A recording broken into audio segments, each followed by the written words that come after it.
Okay, so I'm getting ready to actually have to tune you out in order to get back to my homework. But I was trying to finish what I was saying in terms of three-act story structure. Classic structure that we've been using here in America for quite some time. Obviously, some of the people that I admire. One of my favorite teachers, Adam Skelter. Check him out on YouTube. Anatomy of Chaos. Right? He's got a book that's a transcription of it. Fantastic. For me personally, I think he's one of the greatest mentors. He uses the 4-act story structure, but for my class, I'm limited to the 3-act story structure in terms of like grading purposes. But so that's what I'm using for this story. So it's the 3-act story structure is. I have no problem telling you. If you tune in, you'll be able to tell. This is the phase where Omni moved out of the fuck me money stage into the fuck you money stage into the fuck you money stage, right? And you want to learn a little bit more about that, you can Google it, do a little research for yourself. But we're looking at 3 tiers, a hierarchy of 3 tiers for the story. And if I'm successful, when I'm successful, in my end game, some parts of it I can share with you. I projected myself in the future when I had fuck you money, right? I was smiling and reveling in life. I was feeling orgasmically ecstatic, I was vibrating at the ultra highest positive frequency. I was thinking these thoughts. I wasn't alone, I was with some people who had helped me along the way. And we were thinking, because, the war had ended, it was World War III, and, this is World War III, whether you know it or not. That's what the end game is. If your species is about to be annihilated, that's a world war, especially if it's planetary, and it is. And so that's going on, and we come out the other side, and our species hasn't been wiped out. Everybody who hasn't been wiped out, obviously if they stop the annihilation, then they are probably part of the solution. Even if they seemed like they were negative or neutral, like they weren't doing anything, if they're alive then, and they came out on the other side of it, they were chosen by destiny, and so like they come out on the other side, some of them will be thinking, they will know that they had been embroiled in a war, and they will be looking at it from the other side of it and saying, if you were able to smile on the other side of a world war, you're a pretty victorious, triumphant, successful person, entity, etc. And if you were part of the people who consciously said, we decided to ally with each other because what was in it for us when the leader came, he, she, it presented to us this deal, right? And they're like, if you are willing to join our team, we've already envisioned victory. We've already envisioned being triumphant. We've already thought the thought. The affirmation, the placebo that we've seeded inside of ourselves as a group is, we did it. We've won, right? So we were in the war. We knew that there was a war going on, and we chose to survive it, even though it was going to be horrible, all hell was going to break loose. We were like, yep, we know what's going to happen. We were prepared. We were ready for it. We all knew what our overall purpose was in life. We knew what we were designed to do, what we were created for. We played our role, and we came out on the other side of it able to tell, our legacy was that we could share with our descendants, from the present, what happened when the World War erupted, all the way through it to the other side of it. And so what's on the other side of it if we've won? Well, this other species, call it extraterrestrials or interdimensional beings or whatever you want to call them, forces that we're probably more powerful than us at present, somehow we gain the means by working together and uniting. The stakes were our lives, We decided to assemble together because a leader came and they said, I already envisioned being alive at the end of the war. And if you join me, what's in it for you? If you happen to survive with me on my team, you will also have the sensations of victory, of triumph, of still being alive, being able to look back and say, this was all meant to be able to have that perspective, to still be able to conceive of life, the present, the here and now, as a gift, right? And it requires a worldview that incorporates the acceptance, the continuous acceptance that every day is going to have some negatives, neutrals, and positives, and you're playing amongst those forces and wielding those forces because you have them within you. You're a being that is made up of these three forces, right? And in varying degrees. Each one of us has a varying degrees of these forces, which allows us to exist in the same shared dream, right? That's how I conceive of it, theoretically.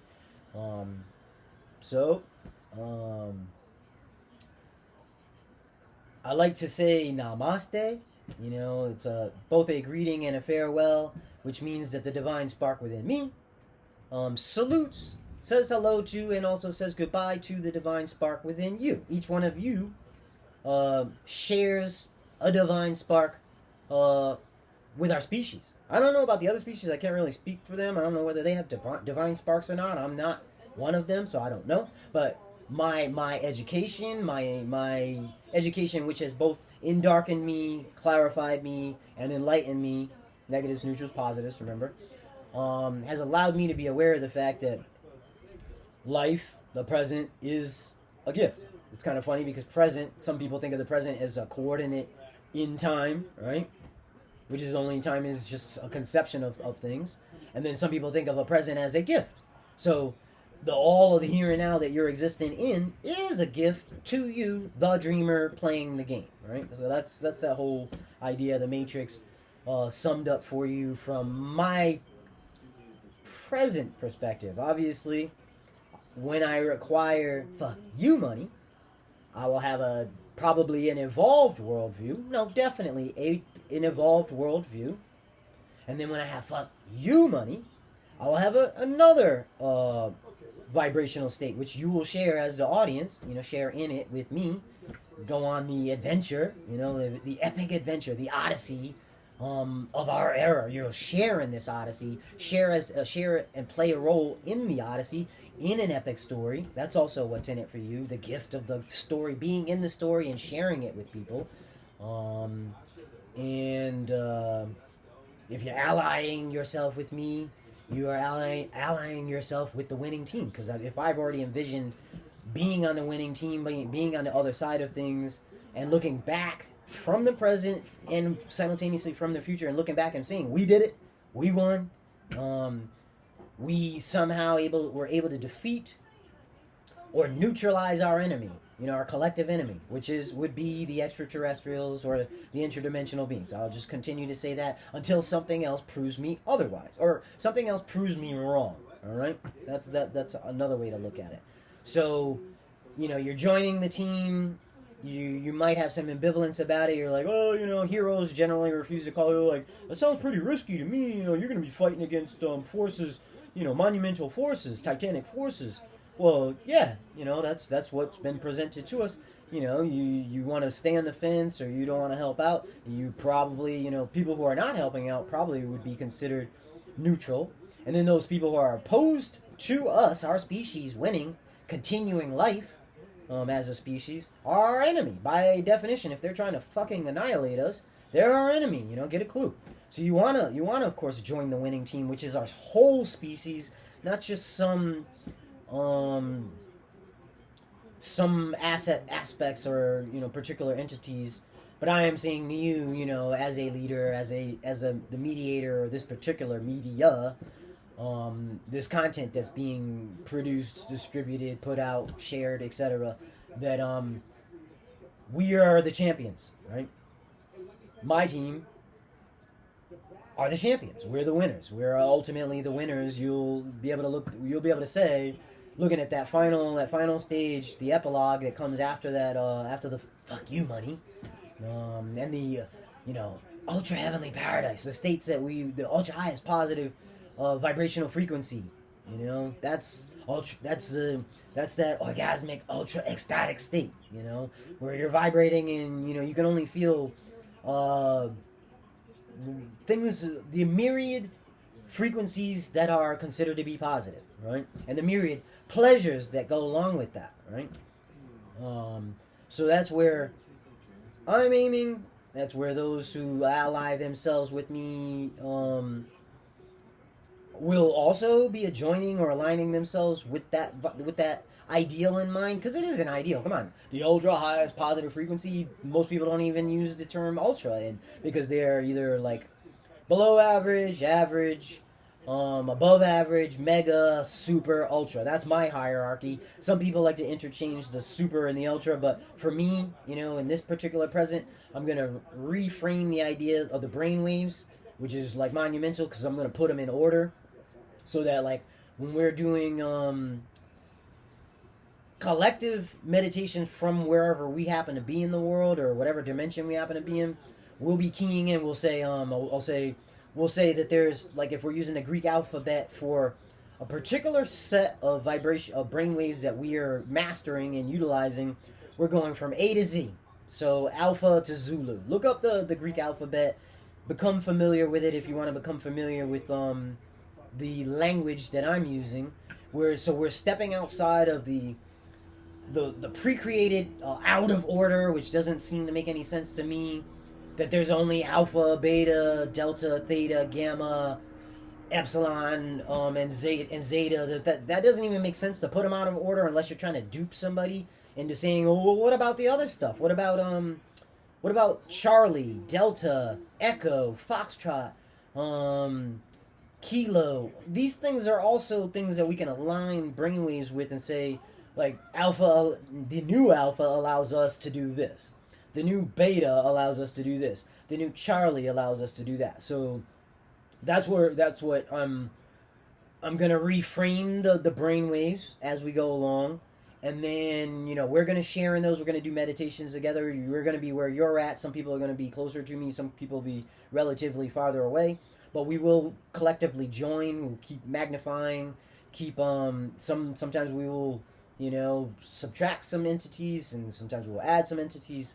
We'll multiply. We'll divide. We'll do the whole mathematical, musical frequency thing. And there'll be some disharmony. There'll be some dissonance. There'll be some harmony. There'll be some orchestration. There'll be some things that are orchestrated for us. I'm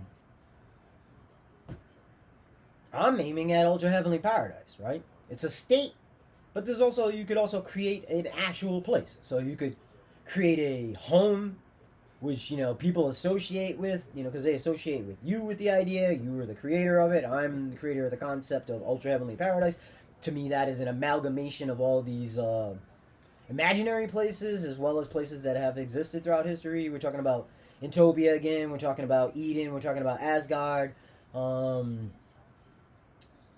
the heavenly after realms. We're actually making them present realms by convincing ourselves through, like, this placebo effect of belief that we already have those states. That we are those states. We are, like, as they said in the song, we are the world. So if we are the world, if we are the vibration, ultra heavenly paradise, or the ultra highest positive frequency, is you vibrating in a certain state at a particular phase in your existence, right? And if we're all vibrating at the same time, we are a collective, a tribe, as it were, and we can share orgasmic ultra ecstasy simultaneously. We can all be coming simultaneously through choice. We can all be ecstatic or ultra ecstatic by choice simultaneously. And that's kind of like us playing the same music, being on the same sheet of music, being on the same brainwave by choice at the same time, collectively.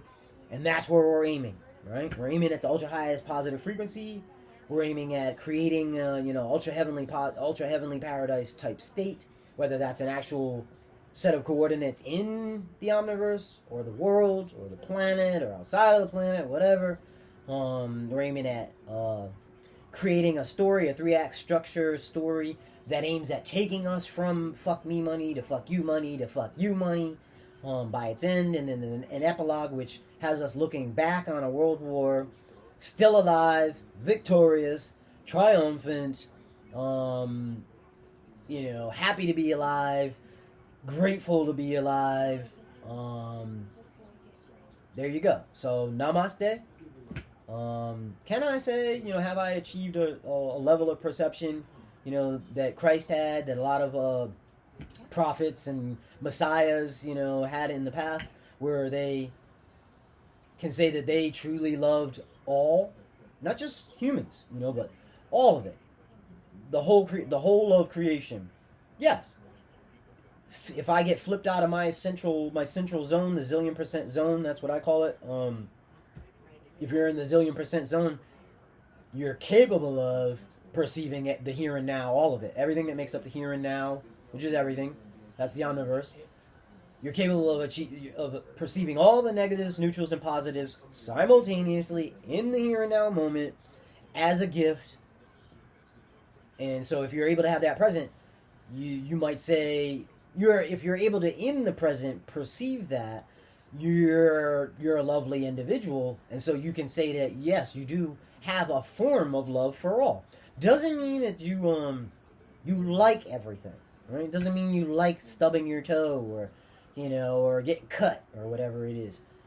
But it means you still have the ability to appreciate that thing, whatever it is, this event that took place in your life, is part of the whole story that makes up your life, which is like a whole thing which we may conceive of with our consciousness as having had a beginning, a middle, and an end, kind of like a story that began at our birth.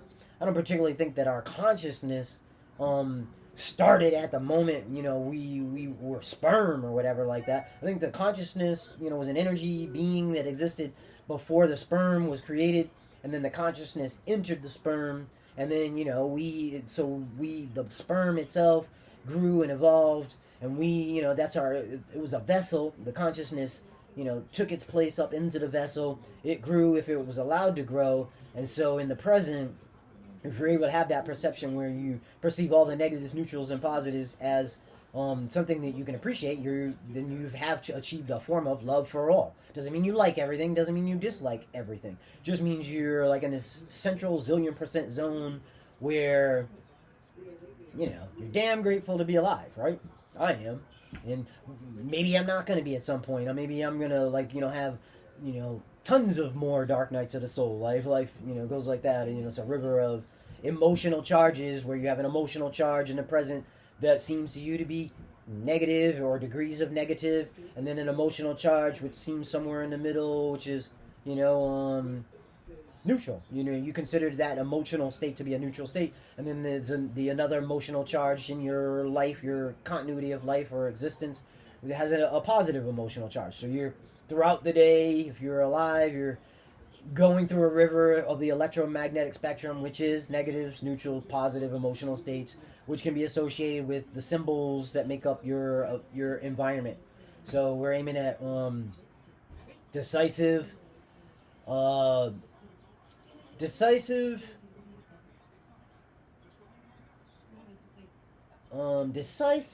meaningful. What is it? It's decisive. Jeez. Decisive. God, for some my mind is like a blank at the moment. There's three things in this story we're always aiming at in terms of like great storytelling. Great storytelling, at least for the creator, must be even if it's just like you're taking the photograph and you're mediating the experience for the people who look at whatever it is, whatever content that you put out. It must be, in order to be publicly resonant, meaningful, decisive, and shucks. For whatever reason, decisive. I'm not in a rush. Let's just think about it. Decisive.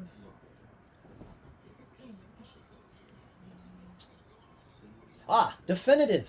All right. Those are the elements we'll be playing with and mastering together. Decisive, definitive, meaningful moments. That's what the media as a whole, in order to be omniversally viral, like if you're presented with it, you should be able to say, yes, here like at this particular juncture, oh, that's decisive, right? Or that's meaningful, or that's definitive, and so if it has all of those elements, you're plugged in, and you're like, you want more, you're always wanting more, right? And if it doesn't have those elements, if it's lacking in the three principles, the three principal forces, if each part of the content doesn't have what you perceive to be some negative, neutral, positive element, or some decisive, definitive, meaningful moment quality to it, then it probably falls flat, and it lacks some element that's crucial in order to keeping you hooked into wanting to continue on the ride that the story takes you on. It's meant to be an epic, right? It's meant to be an odyssey that we share. It's not my odyssey, you know. Who am I if I don't have somebody to tell the story to? And who are you if you are in desiring for a story, you know, to be a part of, as well as to experience, or just to, you know, be taken on a journey? We work together. We work and play together. It's us. It's we. It's not me. It's not I. It's not me, myself, and I. It's we, us, together. Right? It's we and us together. It's you and me together. All right? Namaste. A zillion %. I'll check in with you another time.